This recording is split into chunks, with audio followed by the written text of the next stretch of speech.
오늘 함께 보실 말씀은 구약성경 이사야 11장 1절부터 10절까지 보겠습니다. 기도하겠습니다.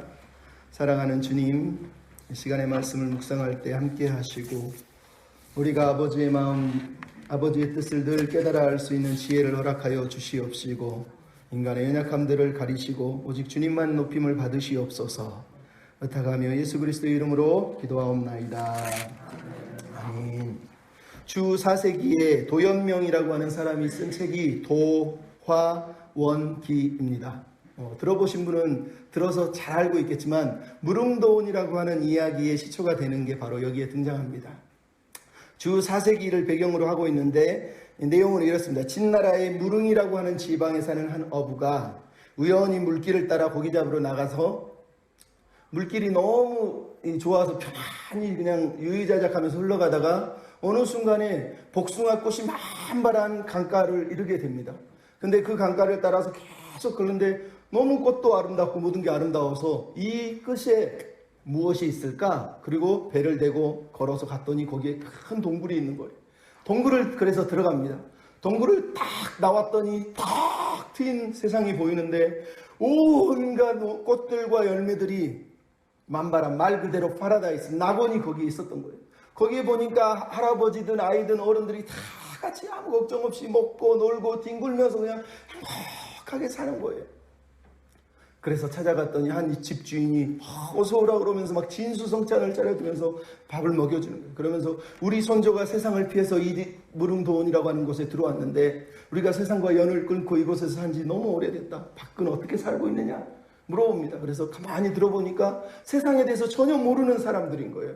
그러면서 얘기를 나누고 돌아오려는데 그 사람들이 여기를 절대 가르쳐주면 안 됩니다. 알았다고. 그러면서 걸어 나오면서 자기만의 표식을 남기면서 내가 다시 찾아가야지. 그리고 나옵니다.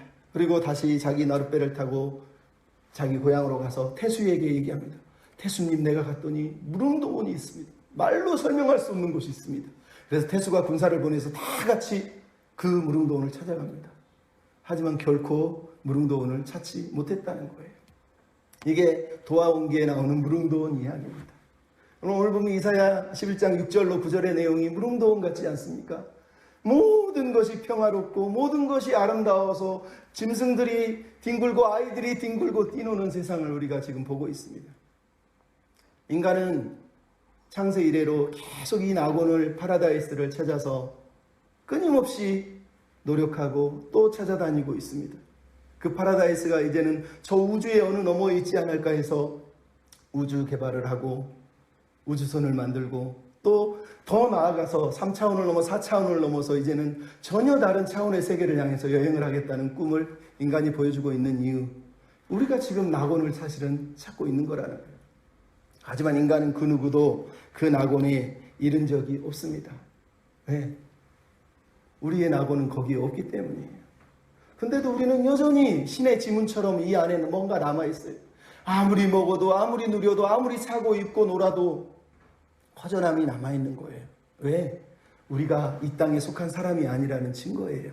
우리는 사실 여기에 속한 사람이 아니라 다른 나라에 속한 사람들이라는 거예요. 그래서 여기서 우리는 아픈 거예요. 근데 문제는 여전히 우리가 세상의 힘으로 세상의 의지를 가지고 그 파라다이스를 취하려 하기 때문에 그 파라다이스에 도달하지 못하고 있다는 거예요. 인간은 집을 잃은 아이와 같습니다. 하지만 집으로 돌아가는 길을 찾지 못해서 여전히 여기저기 기웃거리고 있는 나그네와 같은 거예요. 하지만 오늘 본문의 이야기는 뭡니까? 우리가 집으로 돌아갈 수 있다는 거예요. 아니, 하나님이 예고하시는, 하나님이 꿈꾸시는 파라다이스, 우리가 생각하는 낙원 말고 하나님이 기대하시는 나라가 있다는 거예요. 우리가 기대하는 낙원은 다 망상이고 허상이지만, 무지개고 그림자지만 하나님이 꿈꾸시는 나라는 우리가 생각하는 나라와 전혀 다른 나라라고 오늘 우리에게 얘기하면서 그 나라를 꿈꾸라고 말씀을 하고 있다는 거예요. 여러분, 오늘 본문의 배경이 뭡니까? 우리는 이미 알고 있잖아요. 아하스 시대에 다윗의 아들인 메시아여야 할 아하스가 하나님을 의지하지 않고 세상을 의지하고 아수르를 의지하는 모습을 보면서 하나님이 이스라엘을 통해서 통탄하시고 한탄해하시면서 아파하시면서 하나님이 다시 회복시킬 나라를 하나님이 꿈꾸시면서 그 당시에 고난받고 있는 세대, 장차 아수르를 통해서 고난받고 장차 바벨론을 통해서 고난받으면서 여전히 고난받는 세상을 살고 있는 이스라엘 백성들에게 주시는 하나님의 교훈이고 경고고 예언의 말씀이란 말이에요. 그럼 이 말씀은 예언이에요. 아직 일어나지도 않았어요. 100년 후에 100년이 넘어선 후에나 일어날 일들을 지금 이사야는 얘기하고 있어요. 특별히 10장부터 이어지는 내용은 바벨론 포로에서 돌아오는 포로 귀환 얘기까지 하고 있단 말이에요. 그래서 자유주의 신학자들은 이거는 사후 예언이다. 바벨론 포로를 경험한 사람들이 쓴 예언을 여기다 이사야가 썼다고 거짓말로 집어넣었다 이렇게 얘기하는 거예요. 하지만 여러분, 예언은 그런 게 아니에요. 이스라엘 백성이 지금까지 살아있는 이유는, 하나님의 백성이 아직까지 살아남은 이유는 이 예언이 하나님의 말씀이기 때문이에요. 사후에 일어난 일을 보고 쓴 게 아니라 그 고난의 시절을 견디게 해준 게 바로 이 예언이기 때문이라는 거예요. 여러분, 계시록에 나오는 예언도 마찬가지예요. 성경이 말하는 예언은요, 미래의 일을 얘기하고 있는 것이 아니라요, 미래의 이야기를 통해서 오늘 고난을 견딜 힘을 주기 위해서 쓰여지는 게 성경이에요. 매일 계시록 공부한다고 쫓아다니면서 미래가 어떻게 될까? 황충이 날라와서 나를 잡아먹으면 어떻게 할까? 왜 그딴 꿈을 꿉니까? 하나님은 미래에 무슨 일이 일어날까를 얘기하려는 게 아니라 미래에 꿈꾸시는 나라를 큰 그림을 상징적으로 보여주시면서 오늘 우리가 여기서 이 고난의 시간을, 어려움의 시간을 세상과 타협하지 않고 하나님의 믿음으로 살라고 권면하기 위해서 주시는 게 예언이고 계시란 말이에요. 그게 레벨레이션, 계시란 말이에요. 계시. 그러니까 여러분, 하나님이 예언을 준다, 계시를 한다는 말은 내가 내일 무슨 일이 일어날까? 우리 아들이 대학을 갈까? 내가 좋은 직장에 들어갈까? 그건 점쟁이한테 가야죠. 하나님은 그것을 가르쳐주고 싶은 게 아니에요. 장래에 하나님이 주실 나라들을 통해서 오늘 내가 하나님의 백성답게 살 수 있도록 나에게 힘을 주고 용기를 주는 게 바로 예언이란 말이에요. 그래서 오늘 본문에 나오는 하나님의 나라가 왜 우리가 꿈꾸는 나라하고 다른지는 우리 1장부터 10장에서 다 우리는 확인한 바가 있어요. 봤지 않습니까? 1장에 10장에서 나온 인간이 꿈꾸는 나라와 세상의 부와 명예와 권력과 아수르와 같은 힘과 거대한 것들을 가지고 하나님 앞에 서지만 하나님은 그것들에 대해서 전혀 관심이 없고요, 아예 그것들을 거절하고 있단 말이에요. 근데 우리는 여전히 그게 하나님이 주시는 축복이고 하나님이 기대하시는 나라의 성격이라고 생각합니다. 아니요. 하나님의 나라는 그런 나라가 아니라고 1장부터 10장은 이미 선언하고 있는 거예요. 하나님을 믿는다는 것, 우리를 구원해 주신 이유, 우리가 구원받으신 이유, 구원받은 이유는 하나님이 꿈꾸시는 그 나라, 그 나라를 향해서 살도록 부르신 거란 말이에요. 근데 그 나라가 지금 우리가 기대하는 나라하고 다르다는 거예요. 이 말을 오해하면 안 돼요. 여러분, 세상에서 우리가 누리는 복이 필요 없다는 게 아니에요. 그 복도 살다가 필요하죠. 하지만 그거는 비본질적인 복이라는 거예요. 본질적인 게 아니라는 거예요. 비본질적인 건 내가 지어도 되고 안 지어도 되고 하나님의 손에 속안에 있는 거지 내가 취하는 게 아니에요. 우리가 취해야 될 건 본질적인 것. 하나님과 교제하고 하나님과 하나 되어서 하나님이 꿈꾸시는 나라를 같이 꿈꾸면서 이 힘겨운 세상에서 그 나라를 위해서 헌신하고 그 하나님의 나라를 소망하면서 그 나라의 비전을 위해서 오늘 은혜에 감사하며 구원에 감격하며 매일 하루하루를 살아내는 그게 하나님이 기대하시는 꿈이란 말이에요. 그러면 1장부터 11장을 봤잖아요. 하나님이 심판을 예언하다 구원을 얘기하고, 심판을 얘기하다 구원을 얘기하고, 심판을 얘기하다 구원을 얘기하고. 그래서 이사야서를 사람들이 힘들어합니다. 구원만 얘기하려면 교훈하든가 아니면 심판만 쭉 얘기하고 마지막에 구원을 얘기해야 되는데, 이사야 이야기는 구원 심판, 심판 구원, 심판 구원 계속 이러고 있어요. 왜 이러냐고요. 이게 하나님의 마음이에요. 어떤 분이 그런 얘기를 하죠. 하나님이 얼마나 애 끓는 마음인지. 지금 매를 들어서 애를 때리는데 때리다 말고, 야, 너 이렇게 살면 안 되네. 또 타이르고 또 때리다 토 타이르고 또 때리다 토 타이르면서, 야, 네가 삶의 모습은 이게 아니야. 내가 원하는 삶은 이게 아니야.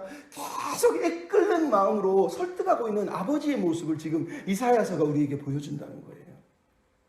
여러분, 이 아버지의 마음을 우리가 보고 깨달았으면 좋겠습니다. 하나님이 왜 때립니까? 사랑해서 때리는 거잖아요. 깨달으라고 때리는 거잖아요. 1장부터 10장에 나오는 얘기는 우리가 계속 보지만 마치 퍼즐이 한 조각 한 조각 맞춰서 조금씩 이제 그림이 완성되는 것 같아요. 이쪽 커튼을 젖히고 한 부분만 봤더니 나중에 이쪽 커튼을 젖더니 또 다른 부분이 보이고, 또 다른 커튼을 열어 젖혔더니 또 다른 모습이 보여주는 거예요. 2장에서 시작됐던 하나님 나라의 비전이, 4장에서 시작됐던 메시아의 나라의 비전이, 6장에서 시작된 그루터기의 비유가, 9장에서 시작됐던 한 아이의 비유가 이제 11장에서 점점 더 거대한 그림으로 완성된 모습으로 우리에게 드러내고 있는 것을 우리가 보고 있는 거예요. 그래서 믿음의 백성은요, 아직도 여전히 하나님이 다 열어주시지 않았다는 걸 믿어야 돼요. 성경은 우리에게 다 보여준 게 아니에요. 주님이 아직 임재하시지 않았다는 건 우리가 여전히 하나님이 보여주실 것을 기대하면서 지금은 희미하나 그때는 얼굴로 맞대고 볼 세상을 바라보면서 오늘 여기서 하나님의 나라를 연습하고 하나님 나라를 실천하며 은혜에 감사하며 사는 게 우리가 사는 삶이라는 거예요. 그럼 오늘 보면 이사야 11장은 세 가지 이야기를 들려주고 있습니다. 하나님 메시아, 하나님이 통치하시는 나라의 왕이 누군지, 두 번째는 그 나라는 어떤 나라인지, 세 번째는 그 나라의 백성은 어떤 백성인지, 이 세 가지의 이야기들을 우리에게 열어젖혀 보여주시면서 우리가 하나님이 꿈꾸시고 기대하는 나라의 백성으로 살기를 소원하고 있는 거예요. 그럼 우리는 어떻게 그렇게 살아야 되겠습니까? 첫 번째 나오는 게 바로 하나님이 꿈꾸시는 메시아, 하나님이 기대하시는 리더, 하나님이 원하시는 왕의 모습을 우리에게 보여주면서 우리를 향하여 권면합니다. 따라서 합시다. 주님을 닮아가는 종이 됩시다. 주님을 닮아가는 종이 되어야 된다는 거예요. 여러분 1절, 2절은 메시아의 정체와 능력이 등장하고 있습니다. 1절은 메시아의 정체가 나오고 있는데 메시아를 누구라고 그럽니까? 한 싹이라고 그러고 한 가지라고 얘기하고 있어요. 이새의 뿌리가 줄기가 아니라 여기 사실은 히브리어는 이새의 그루터기를 말하는 거예요. 그루터기. 이새의 그루터기에서 이새의 뿌리에서 한 싹이 나고 한 가지가 솟아오르고 있다고 얘기하고 있습니다. 이 싹, 이 가지는 모두가 예언서에서 메시아를 예언하는 내용이에요. 이사야에서만 보면 이미 4장 2절에서 여호와의 싹이 등장합니다. 53장에서는 메시아를 연한 순 같다고 얘기합니다. 스가랴서에서 보면 스가랴 3장 8절이나 6장 12절에는 보라 싹이라, 이 사람이 바로 그 싹이다, 내 종이다 그러면서 메시아를 싹으로 예비합니다. 뿐만 아니라 에레미야에서 보면 23장 5절이나 33장 14절 15절에 내가 장차 다윗의 의로운 가지를 세울 것이다 그러면서 한 가지를 얘기하고 있어요. 이 메시아는 말 그대로 하나님이 기대하는, 하나님이 원하는 가장 이상적인 왕이 누구인지를 우리에게 보여주고 있는 거예요. 그가 이새의 뿌리에서, 이새의 그루터기에서 나왔다는 얘기는 다윗과는 전혀 다르지만 새로운 다윗으로 그가 올 것이라는 얘기를 하고 있어요. 왜 이게 중요합니까? 그는 아하스 같은 왕이 아니라는 거예요. 아하스처럼 세상 기웃거리고 어디 가면 좀 더 힘을 얻고 어디 가면 좀 더 잘 될까, 어디 가면 좀 더 덕을 볼까 그러면서 힘 있는 놈들한테 붙어가지고 계략 꾸리고 조작하고 기웃거리고 뇌물 주고 그런 왕이 아니라는 거예요. 하나님이 세우시는 왕은 하나님만 신뢰하고 하나님만 의지하고 하나님만 바라보는 절대 하나님을 위해 살아가는 그런 왕일 거라는 거예요. 여러분 이 싹이 나오고 있다는 얘기가 뭐예요? 하나님은 이 싹과 다른 것들은 다 베어버릴 거라는 거예요. 우리가 이미 10장 마지막 절을 보았잖아요. 마지막 10장 33절 34절에 뭐라고 되어 있습니까? 보라 주 만군의 여호와께서 혁혁한 위력으로 그 가지를 꺾고 그 장대한 가지를 꺾을 것이며 그 높은 자들을 숲을 베고 불태우실 것이라고 얘기하고 있는 거예요. 여러분 이게 하나님이 무엇을 싫어하는지 보여요. 하나님의 나라는요 장대하고 강하고 힘있고 빽빽하게 자라나는 백향목 같은 나무들이 아니에요. 그 나무들은 싹 잘라내실 거라는 걸 얘기하고 있습니다. 이 예언이 아수르를 얘기하고 있지만 우리는 이미 이사야서 5장에 뭐가 나옵니까? 이스라엘은 나의 포도원이고 유다는 나의 포도나무다라고 얘기하면서 유다가 나무라는 것을 얘기합니다. 하지만 이미 이사야서 1장에서는 그 모든 상수리 나무가 너희가 의지하는 상수리 나무를 내가 다 불에 태워버릴 것이다 얘기합니다. 이사야 2장에서는 높은 백향목과 모든 상수리 나무를 다 내가 멸할 것이라고 얘기합니다. 이사야 5장 24절에서는 불꽃이 그루터기를 삼킨 같이 그 밤나무와 상수리 나무를 다 베어버릴 것이라고 얘기하고 있어요. 지금 이 예언이 얘기하고 있는 게 그거예요. 아수르뿐만 아니라 유다도 이스라엘도 교만한 나무가 돼서 자기 스스로 장대하고 큰 나무라고 자랑하면 하나님이 싹 베어버릴 거라는 거예요. 그게 바로 아하스가 배임을 당한 이유예요. 하나님이 왜 다른 왕을 세웁니까? 이 땅의 왕들이 하나님이 기대하는 왕이 되지 못하고 스스로 막 자라고 성장하고 큰 나무가 되고 싶은 그 꿈의 욕망에 대해서 하나님이 도끼를 들어서 자르고 있다는 얘기를 하고 있는 거예요. 이사야가 말하는 메시아는 그래서 한 싹이에요. 아주 연약합니다. 한 가지예요. 히브리어로 네체르라고 하는 단어가 등장하고 있어요. 네체르. 이게 어느 단어랑 비슷하냐면 나사렛이라는 단어하고 비슷합니다. 그래서 마태가 예수님이 나사렛에 들어가신 것을 보시고 예수께서 구약의 예언을 성취했다고 말하는 거예요. 이 말은 이사야가 예수님은 나사렛에 살 거야라고 예언했다고 말하고 있는 것이 아니라 마태는 예수님은 자기가 사는 곳조차도 성경이 언급한 곳에 성경과 비슷한 것을 스스로 성취하며 살았다는 얘기를 하는 거예요. 연약한 사람들이 살고 힘없는 사람들이 사는 가지성읍이라고 부르는 그 나사렛에 예수님이 사셨다는 그것, 그게 바로 이 성경이 말하는 것을 성취하고 있는 거라는 거예요. 한 싹으로, 한 가지로, 연약한 존재로 변방에서 힘없는 자들과 함께 살면서 힘없는 자들의 무리 속에서 친구가 되어 사신 분이 바로 예수님이라고 말하고 있는 거예요. 여러분, 이 하나님의 나라의 왕이 지금 누구라는 겁니까? 연한 순이라는 거예요. 연약한 가지라는 거예요. 여러분, 하나님의 나라는 힘 있는 자들의 나라가 아니에요. 힘없고 연약해서 하나님만 의지하고 하나님만 바라보는 사람들, 그 사람들이 바로 하나님 나라의 일꾼이라는 거예요. 예수님은 말 그대로 그래서 우리가 겸손한 왕이라고 부르는 이유가 여기 있잖아요. 그의 능력은 어떻습니까? 2절에 등장하죠. 여호와의 영이 임하였는데 여호와의 영을 7가지 영으로 지금 언급하고 있어요. 여호와의 영, 지혜, 총명, 모략, 재능, 지식, 여호와를 경외하는 영. 여호와의 영부터 시작해서 모든 게 7가지란 말이에요. 여러분, 예수님이 메시아가 등장합니다. 근데 그 위에 여호와의 영이 강림했다는 거예요. 이게 무슨 말입니까? 이 리더는 자기 마음대로 살지 않아요. 여호와의 영, 즉 하나님의 뜻과 하나님의 비전과 하나님의 계획을 위해서만 사는 그런 종이라는 거예요. 여호와의 영이 임하여서 그를 붙들고 그를 사용할 거라는 거예요. 그러면 성경에서 여호와의 영이 어떤 영입니까? 창조하는 영이에요. 지혜의 영이에요. 리더십의 영이에요. 사명을 주는 영이란 말이에요. 자기 영이 아니에요. 내 영이 아니라 여호와의 영이 임하는 거란 말이에요. 그래서 여호와를 위해서만 사는 거예요. 우리가 성경에서 그리스도의 영, 성령을 예수의 영, 그리스도의 영이라고 부르는 이유가 뭐예요? 성령님은 예수님과 상관없이 막 자기 혼자 미친 듯이 날아다니면서 막 기적을 행하는 분이 아니에요. 그분은 그리스도를 나타내고 그리스도를 조명하고 그리스도의 말씀을 밝히는 게 성령이 하는 일이지, 예수와 상관없이 막 기적을 막 느끼고 체험하고 막 그렇게 사는 거 성경이 우리한테 요구하는 영이 아니란 말이에요. 여러분, 오늘 본문에 나오는 이 여호와의 영이 7가지의 영을 얘기하고 있어요. 9장에서는 기묘한 모사라, 전능하신 하나님이라, 평강이 양이시라, 용전하신 아버지라 그러면서 메시아의 이름을 드러냈다면, 오늘은 그 메시아 이름에 걸맞는 능력이 7개가 있다는 거예요. 이 7개를 다 설명할 이유는 없지만 중요한 건 이 메시아의 영이 하는 일이 뭡니까? 여호와의 영 그러면서 시작했는데 마지막에 뭐가 나옵니까? 여호와를 경외하는 영이라는 거예요.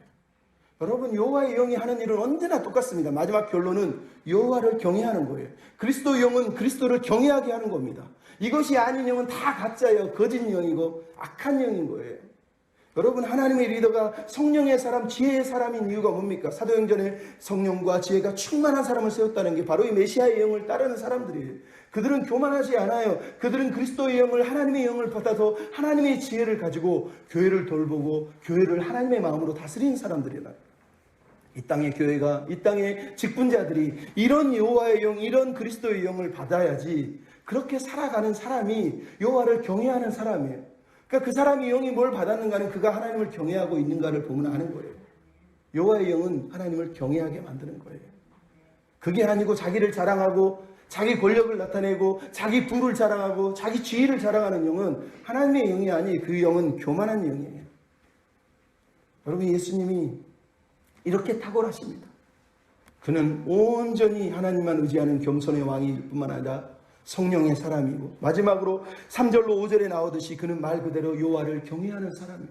여호와를 경외하는 영을 받은 그가 하는 사역이 뭡니까? 가장 먼저 등장하는 사역이 3절에 등장하죠. 여호와를 경외함으로 즐거움을 삼을 것이요.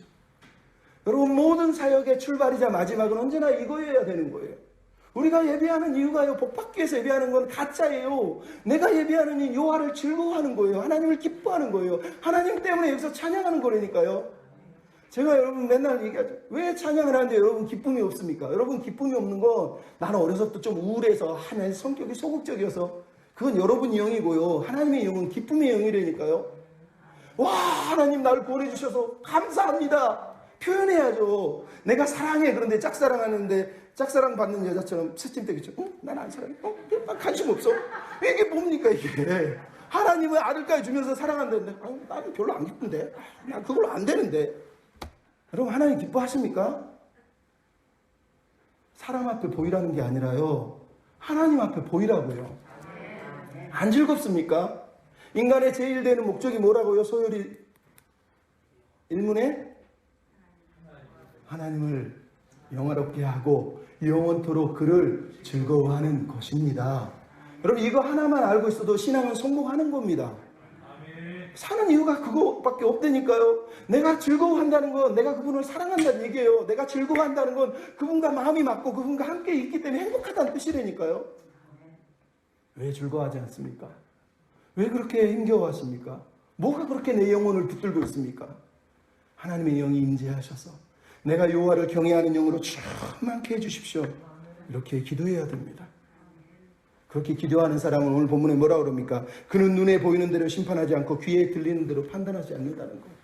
여러분, 아하스가 하는 일이 뭡니까? 하나님이 아무리 말씀을 전해도 듣지 않아요. 자기 눈에 보이는 대로 아수르가 더 크게 보여요. 자기 귀에 들리는 대로 적군이 너무 무서운 거예요. 지금 이 왕은 자기 눈과 귀를 의지하지 않습니다. 하나님의 눈과 하나님의 귀에 붙들려 있는 거예요. 하나님 보는 것을 보고 하나님이 듣는 걸 듣고 하나님이 원하시는 마음을 붙잡고 사는 사람이라는 거예요. 여호와를 경외한다는 건 그런 거예요. 하나님을 어떻게 경외합니까? 야고보서 1장에 뭐라 그럽니까? 하나님을 경외하는 사람들은 고아와 가부와 가난한 사람을 섬기는 게 경건이라고 얘기합니다. 여러분, 경건은요, 나 혼자 경건한 척 하는 게 경건이 아니라 삶으로 그 즐거움과 그 기쁨이 드러나는 거예요. 여호와를 경외하는 거예요. 눈에 보이지 않고 귀에 들리지 않는 하나님이지만 그분의 약속을 붙들고 그분을 신뢰했던 임마누엘 아이처럼 믿음의 백성은 그렇게 여호와를 경외하며 살아가는 거예요. 그렇게 살아가면서 두 번째 등장하는 성품과 사역이 등장합니다. 4절로 5절에 등장하죠. 이 통치는 완벽하다는 거예요. 여러분, 예수님의 통치, 메시아의 통치는 완전한 통치라는 거예요. 왜? 세상은 공의와 정의가 없고 정직이 없고 성실이 없어서 불의가 판을 치고 부패가 판을 치지만 오늘 본문에 예수님은 뭔가 공의로, 정직으로, 공의로, 성실함으로 심판하고 판단하실 거라는 거예요. 하나님이 이 메시아를 세운다는 거예요. 여러분, 우리가 정직하지 않고 공의롭지 않은 세상을 산다고 매일마다 한탄하는 거 아닙니까? 그러면서 저기 가서 막 데모를 하면서 우리가 만들어 보겠다고 외치는 세상 아닙니까? 하나님은 그런 세상 말고 예수께서 세우시는 나라, 그가 통치하는 세상을 꿈꾸라고 얘기하는 거예요. 그 나라는 공의롭고 정의롭고 성실하고 정직한 나라라고 얘기합니다. 예수님이 사역하는 대상은 누굽니까? 가난한 자, 겸손한 자. 여러분, 하나님은 항상 약한 자에게 마음을 먼저 주시지 힘있고 거만하고 교만한 사람에게 눈을 주지 않습니다. 우리가 자꾸 착각하니까 내가 좀 부자 되고 복받고 명예를 얻으면 하나님 날 더 사랑해 주시는 증거겠지 하는 거지, 하나님은 항상 저 옆에 앉아있는 아파하는 아이를 아파하고 힘겨워하세요. 자식 중에 2명이 있어요. 하나에는 병이 있고 하나에는 병이 없어요. 누구를 더 사랑합니까? 둘 다 사랑하죠. 하지만 여기에 손이 더 가요. 그러면 얘는 느끼죠. 왜 얘만 더 사랑하냐고. 사실 같이 사랑하는데. 여러분, 아버지의 마음이 그런 거예요. 여기에 손이 더 가고 마음이 더 가는 게 하나님의 마음인 거라니까요. 그러니까 하나님의 리더가 됐다, 하나님이 산다는 건 약한 자, 어려운 사람들에게 계속 시선을 주는 거예요. 근데 하나님의 리더라고 하면서 자꾸 높은 걸 쳐다보면 언제 저기로 올라갈까? 언제 저 사람처럼 나도 저렇게 해볼까? 언제 나도 저렇게 누려볼까? 그거는 하나님을 경외하는 사람이 아닙니다. 하나님을 경외하는 리더는 가난한 자, 연약한 자에게 눈을 주고 성실과 공의로 허리띠를 띄었다고 5절이 얘기하지 않습니까? 허리띠를 띄었다는 게 뭐예요? 판단할 때 눈과 귀로 하지 않고 내 자세를 딱 잡고 옷을 입고 갖추고 옷을 벗고 막 편하게 사는 세상이 아니라 늘 깨어있는, 늘 하나님 앞에 서 있는 모습으로 담대하게 자기 힘을 딱 주고 하나님만을 위해 살겠다는 결단을 하고 있는 모습이 오늘 본문에 등장하고 있는 메시아의 모습이에요. 그렇게 사역하는 거예요. 그가 사역하는 모습은 입의 막대기로, 입의 기운으로, 무슨 얘기입니까? 창조주 하나님처럼 그가 하는 말이 얼마나 어미로운지, 그가 하는 말이 얼마나 권위가 있는지, 말 한마디로 모든 걸 통치한다는 얘기가 무슨 얘기입니까? 공의와 정직으로 모든 것이 시행되고 있기 때문에 더 이상 전쟁의 무기를 들고 죽이기 위해서 달려들면서 격박하면서 하지 않는다는 거예요. 그냥 말만 해도 모든 일이 다 성취되는 때를 지금 오늘 본문이 우리에게 들려주고 있는 거라는 거예요. 그럼 이 나라를 우리가 꿈꾸는 거예요. 이 나라의 왕이 이런 성품을 가졌다는 걸 우리가 잊어버리면 안 되는 거예요. 그럼 오늘 본문에서 제일 중요한 단어가 공의, 정직, 성실이에요. 공의, 정직, 성실이 눈으로 쉽게 판단하고 점수를 매길 수 있습니까? 건물이 1층에서 2층 지으면 2층, 3층 지으면 3층 하지만 공의, 정직, 성실은 내적인 것, 도덕적인 거예요. 그것도 어떻게 계산을 합니까? 하나님의 관심이 그렇다는 거예요. 하나님, 내가 1층 짓고 2층 짓고 3층 짓는 것에 관심 있는 것이 아니라 내 영혼이 영적으로 도덕적으로 얼마나 깨어있는가에 관심이 있으세요.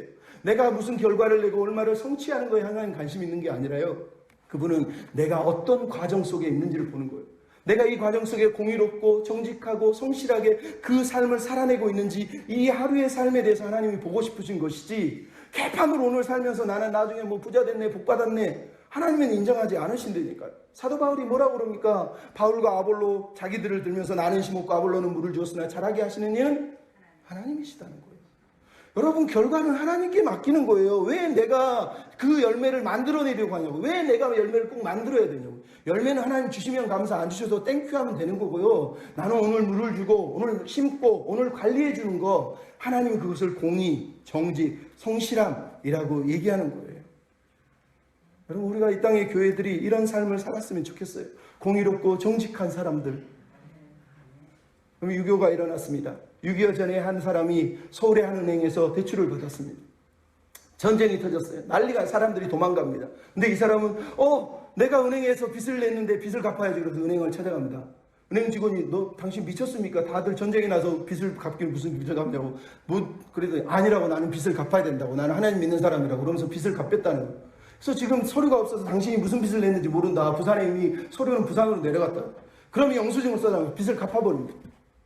그리고 전쟁이 끝났습니다. 이 사람이 제주도에서 어업을 하다가 어느 날 어업을 하는데 온양 사업을 하고 싶은데 배를 사야 되는데 돈이 없는 거예요. 그래서 부산에 가서 대출을 받는데 전쟁이 끝난 통이니까 누가 대출을 해주겠냐고. 누구는 뭘 믿고 해주냐. 아무도 대출을 안 해주는 거예요. 그래서 이 사람이 실망을 하면서 포기를 하면서 집으로 돌아가려다가 내가 10년 전에 대출을 했는데, 빚을 갚았는데 그 빚은 잘 청산이 됐을까? 내가 이 빚을 또 갚아야 되는 건 아닐까? 이 사람은 지금 융자를 받으려는 게 아니라 빚을 못 갚았으면 다시 갚아야지 하는 마음으로 은행에 들어갔어요. 그래서 내가 빚을 갚았는데 혹시 그 빚 잘 갚았어요? 라고 직원한테 물어보는데, 직원이 그때 전화를 은행장한테 합니다. 은행장이 뛰어나옵니다. 당신이 말로만 들었던 그 사람이군요. 전쟁통에 빚을 갚은 그 사람이군요. 당신 같은 사람이 있다는 건 내가 소문으로만 들었는데 너무너무 감사합니다. 그리고 그 사람이 서로 얘기를 나누더니 원하는 대출을 싹 해주면서, 당신처럼 전직한 사람을 살면서 나는 본 적이 없습니다. 여러분, 이 사람이 한국 유리라고, 한국에서 가장 대단한 유리 사업을 해서 하나님께 영광 돌린 최태섭 회장님 이야기예요.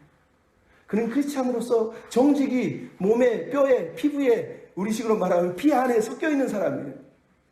거짓말하지 않고 남의 걸 떼어먹지 않는 거예요. 그렇게 정직하게 살려고 한 거예요. 그러니까 하나님이 그를 사랑하셨죠.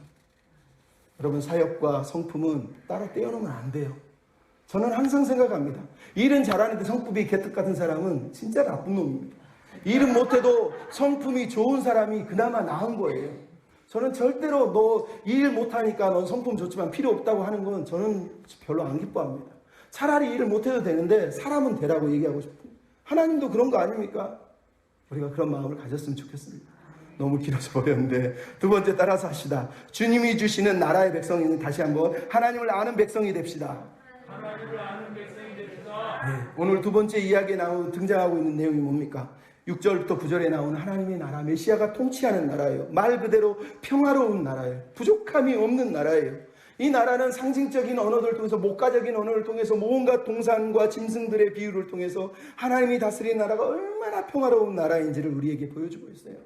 이 비전의 핵심은 그거예요. 에덴으로 돌아가는 건 아니지만 새 에덴에서 하나님이 품었던 마음을 우리에게 보여주는 거예요. 하나님이 처음 창조했을 때 마음을 보여주는 거예요. 첫 창조의 비전이 뭡니까? 갈등과 다툼과 전쟁이 없었던 때를 말하는 거예요. 사단이 인간의 욕망을 건드리지 않았었던 시절에 서로 옷을 벗고 아담과 하와가 지내도 아무런 꺼리낌이 없었던 그 시대를 지금 말하고 있는 거예요. 사자와 어린 양이 같이 뛰어노는 시대를 말하는, 살찐 짐승이 너무 배불러서 옆에 있는 새끼들을 잡아먹지 않아도 되는, 스스로 이미 살찐 상태를 말하고 있는 거예요. 아이가 독사굴에 손을 넣고 있어요. 옛날에는 여자의 우선과 뱀의 우선이 서로 싸우고 죽였는데 이제는 그럴 필요가 없다는 거예요. 지금 이 이야기는 나중에 사자와 어린 양이 놓을 거라는 얘기를 하고 있는 게 아니라, 그런 분위기, 그런 평화로운 나라를 하나님이 만드실 거라고 우리에게 들려주고 있는 거예요. 이 나라의 핵심은, 메시아의 나라가 여전히 등장하는 게 뭐예요? 아이들의 나라, 어린아이의 나라는 거예요. 여러분 보이십니까? 이 단에서 제일 많이 등장하는 게 어린 양, 어린 염소, 어린 사자, 어린아이, 어린 새끼, 어린아이, 다 애기들, 새끼들 이야기만 하고 있어요. 왜요? 여러분, 하나님의 나라가 그렇다니까요. 하나님의 나라는 어린아이의 나라예요. 욕심 부리지 않고 탐내지 않고 싸우지 않고 부모의 의지에 순수하게 살아가는 예수님이 어린아이와 같다라고 말했을 때 바로 이 말씀을 하는 거예요. 그런 어린아이 말하는 거예요. 막 깽깡 부리면서 이거 안 주면 나 죽을 거야, 그런 어린아이 말고 순수한 마음으로 하나님만 의지하는 그런 어린아이들의 나라가 하나님이 비전의 나라라는 얘기를 하고 있는 거예요. 여러분, 이 나라가 얼마나 아름답습니까? 이런 나라가 세상에 있을까요? 우리로는 감당할 수가 없어요. 하나님이 주시는 나라예요. 하나님이 주시는 나라. 여러분, 성경이 꿈꾸는 나라는 새 에덴으로 회복이 아니라요, 새로운 새 하늘과 새 땅으로의 우리의 여정이라고 말하고 있어요. 새 에덴보다 더 아름답고 더 평화로운 나라는 하나님이 우리에게 꿈꾸시고 계신 거예요. 우리가 할 일은 이 땅을 떠나는 게 아니라는 거예요. 이 땅에서 하나님 나라를 연습하고 실천하면서 그 나라의 백성답게 오늘을 살아내는 그게 하나님이 우리에게 요구하시는 삶이라는 걸 잊으시면 안 됩니다. 그 나라가 어떻게 성취됩니까? 19절에 보면 마지막으로 등장하는 게 뭡니까? 물이 바다를 덮음같이 여호와를 아는 지식이 세상에 충만할 때, 그때 일어난다는 거예요.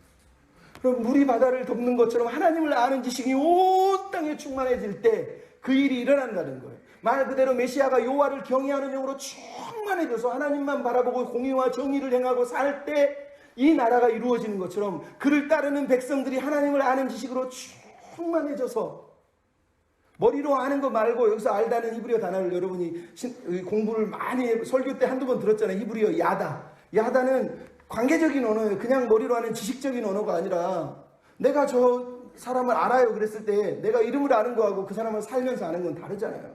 살면서 아는 것처럼 충만하게 아는 그 상태라는 거예요. 근데 여러분, 우리가 하나님을 어떻게 알 수 있습니까? 우리 부족하고 타락한 지식이. 그래서 호세아서는 뭐라고 하죠? 여호와를 힘써 알라는 거예요. 힘써. 여러분, 하나님 우리가 어떻게 합니까? 힘들어요. 그래서 성령 안에서 기도하면서 힘써 알기를 하나님 앞에 구해야 돼요. 그럴 때 하나님이 말씀을 통해서 하나님을 경외하게 하시고 하나님으로 인해 즐거워하게 하시는 거예요. 여러분, 하나님의 꿈이 지금 보이지 않습니까? 이사야 2장에서는 온 열방이 여호와의 산에 오서 오라, 우리가 여호와의 산에서 여호와의 율법을 배우고 여호와의 말씀을 배우자 그랬는데 11장은 이제 거꾸로요. 그들이 모여서 하나님의 말씀을 배운 다음에 물이 바다를 덮은 같이 온 땅에 흘러넘쳐서 모든 세계가 여호와를 아는 지식으로 충만해졌다는 거예요. 하나님을 아는 백성들이, 하나님을 경외하는 백성들이 세상에 흩어져 나가서 하나님의 마음을 증거했다고 말하고 있는 겁니다. 그런 꿈을 우리가 꾸면 안 되겠습니까? 좀 지금 못 살고 좀 힘들고 좀 안 돼도요, 괜찮아요. 더 중요한 게 있잖아요. 하나님의 마음, 하나님의 꿈. 그랬으면 좋겠습니다. 마지막으로 따라합시다.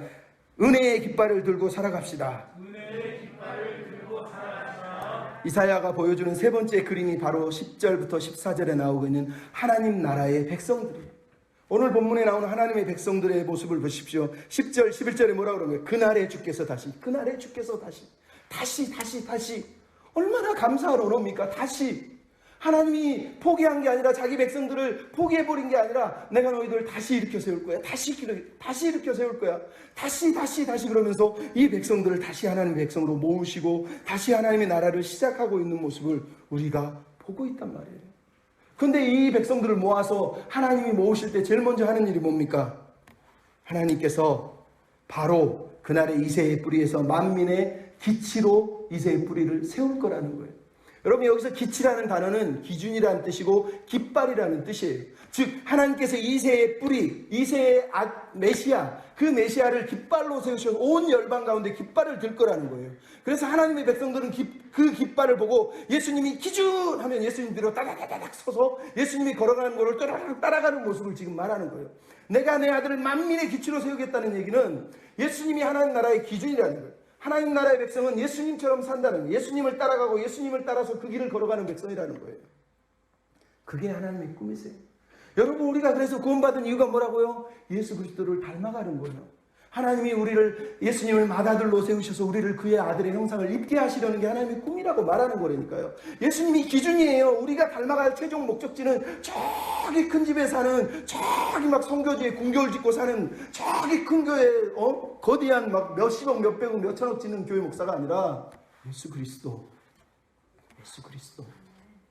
그분을 닮는 거예요. 그분 뒤에 서서 그분을 따라가는 게 하나님 우리를 향한 비전이라니까요. 그분은 또한 깃발이래요. 깃발. 여러분, 기치라는 단어가 깃발이에요. 어디서 나옵니까? 출애굽기 17장에 여호와 니시라는 단어가 깃발이에요. 하나님이 승리의 깃발을 온 땅 가운데 드실 거라는, 모든 전쟁을 다 물리치시고 승리하신 그분이 깃발로 서서 우리가 그분을 보면서 더 이상 전쟁하지 않고 모든 무기를 내려놓고 예수 그리스도를 우리 인생의 깃발로 모셔드리고 그분을 흔들며 그분을 따라가며 그분의 승리를 선포하는 백성이 될 거라고 지금 우리에게 말씀하고 있는 거예요. 그분이 어떻게 승리하셨습니까? 13절 14절에 나오죠. 에브라임과 유다가 더 이상 질투하지 않고 괴롭히지 않고 서로 싸우지 않고 블레셋과 모압과 암몬이 복종하는 날이 올 거라는 거예요. 여러분, 다윗이 통치할 때, 하나님을 경외할 때 블레셋과 모압과 암몬이 하나님 앞에, 이스라엘 앞에 복종을 했어요. 어떻게 할 때? 유다와 이스라엘이 싸우지 않을 때, 통합됐을 때, 하나 됐을 때, 서로 미워하고 질투하고 시기하던 사람들이 이제는 평화롭게 하나가 됐을 때 하나님이 그 나라를 통해서 영광 받으셨던 것처럼 하나님의 백성들, 승리의 깃발, 예수님의 깃발을 들고 예수를 따라가는 사람들은 평화의 사람이라는 거예요. 평화의 사람. 시기하고 질투하고 괴로워하고 왜 저 사람이 나보다 많이 가졌을까? 왜 저놈은 나보다 잘 될까? 왜 나는 이렇게 힘들까? 이러면서 사는 게 아니라 서로가 서로를 괴롭히지 않아요. 질투하지 않아도 시기하지 않아도 예수 안에 행복해. 그 모습을 지금 말씀하고 있는 거란 말이에요. 그렇게 산대요. 지금 그게 오늘 본문의 내용 아닙니까? 교회가 이런 평화의 사신이 돼야 됩니다. 나아가서 이들은 어떤 사람? 15절 16절에 은혜에 감사하는 사람들이라는 거예요. 여러분, 이 백성들이 돌아왔습니다. 자기 힘으로 돌아왔나요? 아니요. 하나님이 모으신 거예요. 하나님이 불러내신 거라는 거예요. 근데 어떻게 불러냈습니까? 오늘 보면 15절 16절, 특별히 16절 마지막에 애굽 땅에서 나온 것 같이. 여러분, 제2의 출애굽을 말하는 거예요. 출애굽에 이스라엘 백성들이 한 게 뭐 있습니까? 같이 가자 그래도 안 따라가고 모세가 설득해도 10번을 설득해 재앙을 내야 그때야 억지로 따라 나온 인간들 아닙니까? 거기다가 바다가 있고 뒤에 군사가 오니까 벌벌 떨면서 두려워한 인간들 아닙니까? 근데 하나님이 손을 들어 바다를 가르시고 바람을 불어서 바다를 말리시고 그들이 맨발로 바다를 걷게 하신 거예요. 오늘 보면 15절, 16절, 17절 얘기가 그거잖아요. 7갈래 와디 강가에 있는 7개의 길을 내가지고 거기를 다 말리셔서 이스라엘 백성이 7개의 길을 따라서 유브라데 강을 건너올 거라는 거예요. 제2의 출애굽을 말하는 거예요. 이 이야기의 핵심이 뭡니까? 은혜죠, 은혜. 그들은 자기 힘으로 구원받은 게 아니에요. 자기 노력으로 구원받은 게 아니에요. 하나님이 순전히 은혜로, 하나님의 기적으로, 하나님의 능력으로 그들을 건져 올리신 사건이 바로 이 사건이란 말이에요. 그래서 그들은 은혜의 백성이에요. 여러분, 메시아의 백성은 여전히 은혜의 백성인 거예요. 오늘 우리도 마찬가지. 내가 사는 이유, 내가 존재하는 이유, 하나님이 내게 은혜를 베푸셨기 때문이에요. 그래서 그들은 자기 힘을 의지하지 않아요. 하나님을 의지하고 하나님을 신뢰하고 하나님께 돌아와서 하나님만 바라보는 백성이 바로 그 백성이라는 걸 잊으시면 안 됩니다. 그럼 오늘 본문을 읽으면서 여러분 어떤 생각이 드십니까? 이런 나라, 이게 하나님의 나라라는데 나는 하나님 나라를 꿈꾸고 있느냐는 거예요. 그럼 교회가 여전히 죽어서 천국 가는 곳에 하나님 나라가 머물러 있다는 게 안타깝지 않습니까? 여러분, 공부를 우리가 안 하는 거예요. 왜? 성경의 마지막 비전은 우리가 죽어서 천국 가는 게 아니라요, 천국 이후의 삶을 얘기하고 있어요. 새하늘과 새 땅은 우리가 육체를 벗고 끝나는 게 아니라 새 육체를 입고 새하늘과 새 땅에서 다시 사는 거예요. 다시. 여러분, 죽어서 나 천국 가고 싶어요는 우리가 고난당할 때, 힘들 때, 로마가 박해할 때, 우리나라 일제가 막 교회를 박해할 때, 공산당이 우리를 죽일 때, 그때는 막 천국 가고 싶죠. 근데 여러분, 하나님은 우리가 지금 당장 죽어서 천국 가는 걸 원하는 게 아니라요, 그 이후의 나라를 바라보면서 오늘 여기서 하나님 나라를 실현하고 실천하고 연습하는 백성으로 살기를 원한다니까요.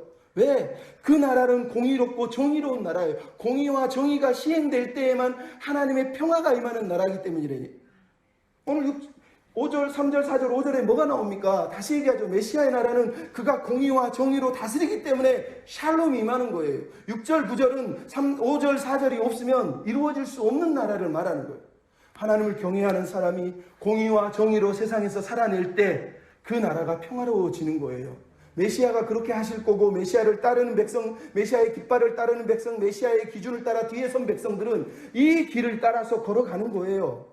왜? 성경이 이렇게 얘기하잖아요. 이미 이사야 9장 7절에도 그가 영원히 정의와 공의로 그것을 다스릴 것이라는 거예요.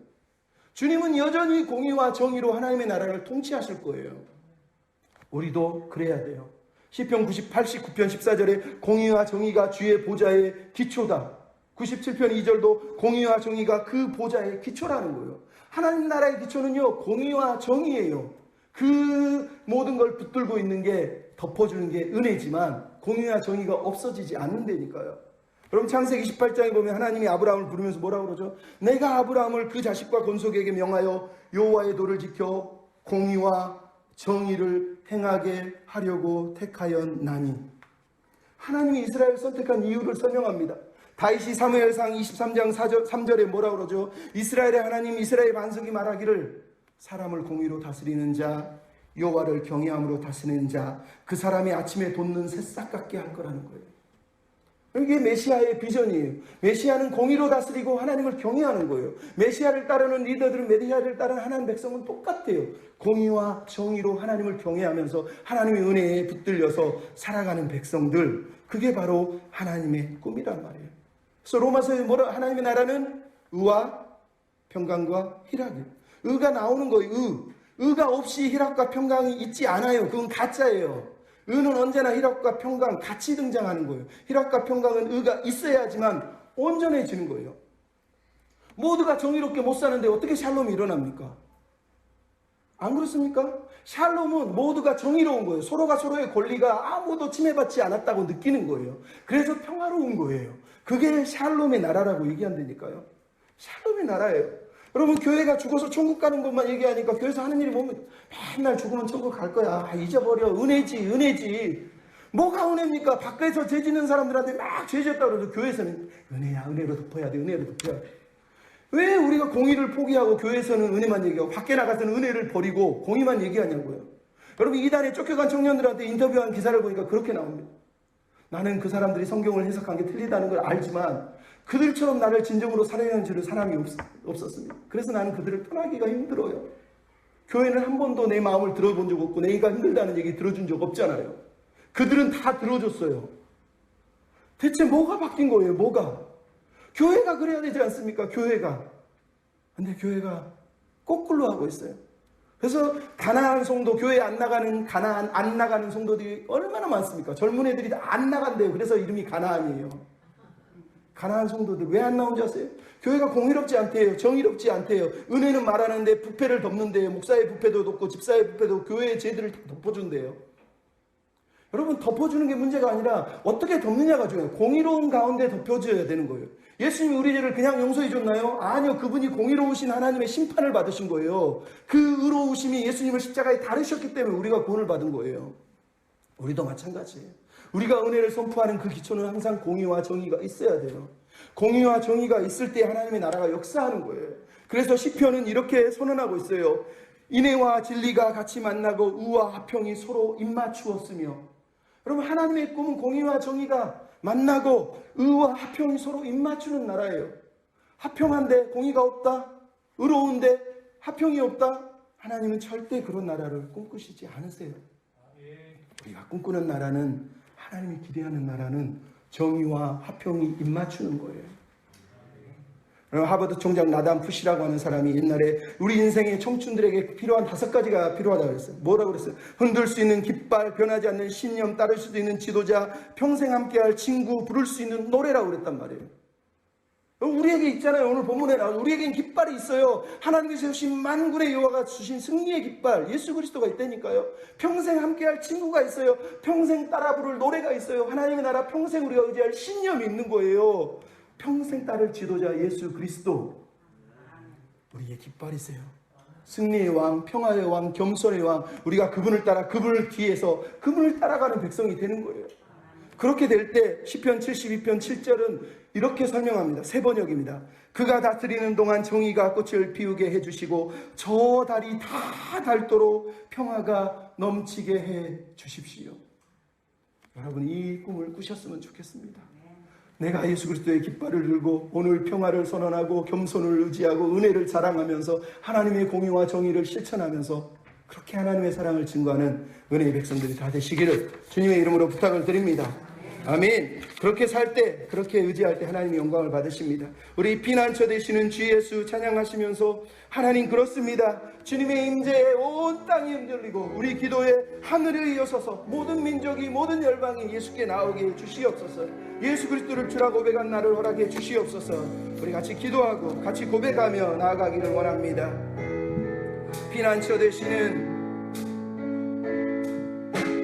피난처 저 되시는 주 예수 영원한 승리와 주님의 얼굴을 구할 때 주님의 얼굴을 구할 때 주의 빛 비추시는 전쟁은 주님께서 이미 승리를 우리에게 주어졌습니다. 승리는 주님의 것. 우리가 할 일은 예수의 이름을 높이며 예수의 이름을 높이며 영원히 차 우리가 부를 노래 주님의 임재 가운데 주님의 임재에 온 땅을 들리고 우리 기도에 하늘문 여시네 온 민족과 열방 주께 경배해 영원히 보좌에 계신 왕께 주님의 임재에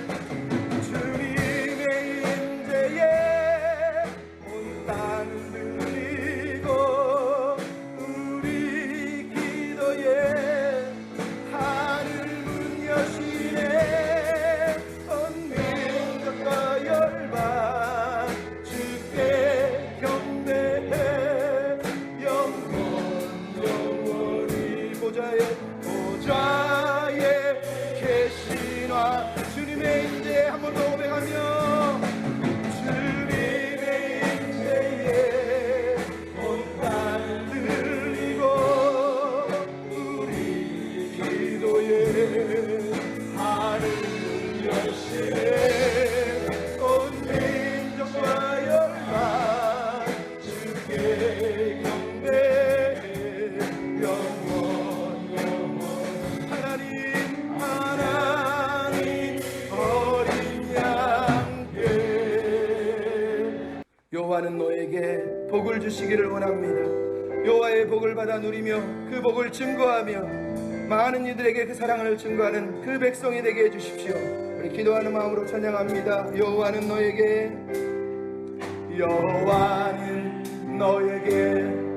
복을 주시기를 원하며 너를 지키시기를 원하시 여호와는 그 얼굴을 내게 향하여 드사 은혜와 평강 주시기 원하나 너를 보배롭고 존귀하게 여기시는 하나님 내 삶 속에서 이 약속을 신실하게 이루시니 땅에 기름진 것으로 하늘에 신령한 것으로